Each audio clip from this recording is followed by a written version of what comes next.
across Texas. The issue is. I'm Rudy Koski in Austin. I'm Greg Krugen in Houston. And I'm Stephen Dial in Dallas. And this is Texas, the issue is. Funding education remains a very hot topic in Texas. The House and Senate budget proposals both have $7 billion for public education. And House Bill 100, which was sent to the Senate, provides another $4.5 billion, along with several other big reforms.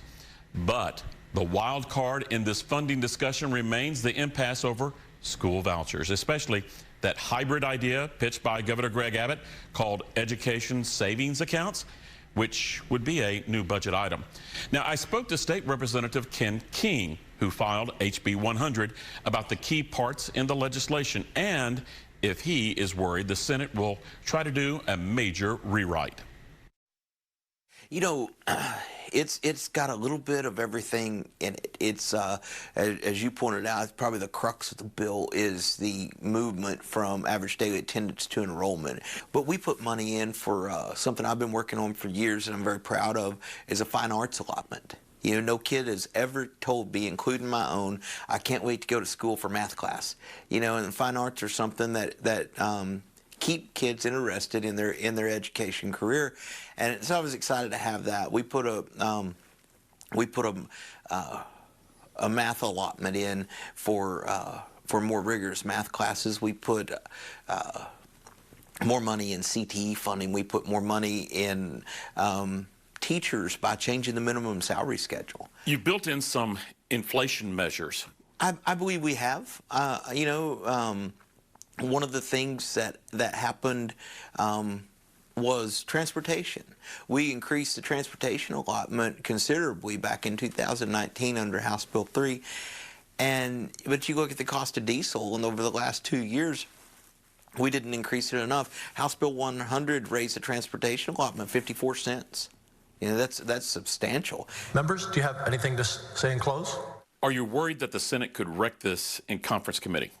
You know, I don't think so. I think the Senate is that while they are pushing for vouchers or education savings accounts, whatnot, they have their Senate Bill 8 that's in the House right now.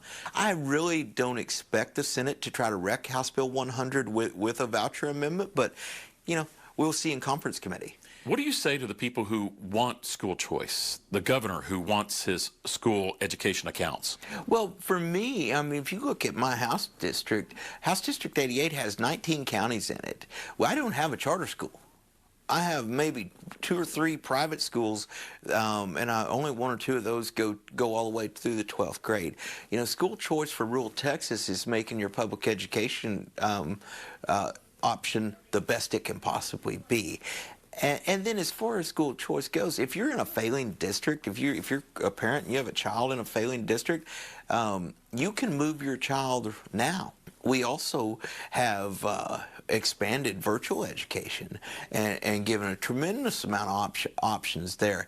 I think we have school choice in spades, particularly when you talk about special education. We hear a lot of rhetoric about there being CRT in our classrooms and the pornography in our libraries and those kind of things. And that's all under a system with accountability. What do we do when we give taxpayer money to private schools that there is no accountability? We don't get to look in their libraries. No parent should be hindered in their ability to utilize that power to do everything they can. I think the argument that is being made for education savings accounts and for vouchers is strictly political because it doesn't stand up to the policy question. Well, Representative King seems confident that he has done his homework. In a word, I would sum that interview up with rigor. Stephen, what's your word? My word is priority. Greg, what's your word? My word comes from the great Mark Twain. Huckleberry, as in, I'll be your huckleberry. Oh, you're everyone's huckleberry, Greg. All right, our assignment now is to talk about HB 100. The Fox Texas Trio will do just that after this quick break.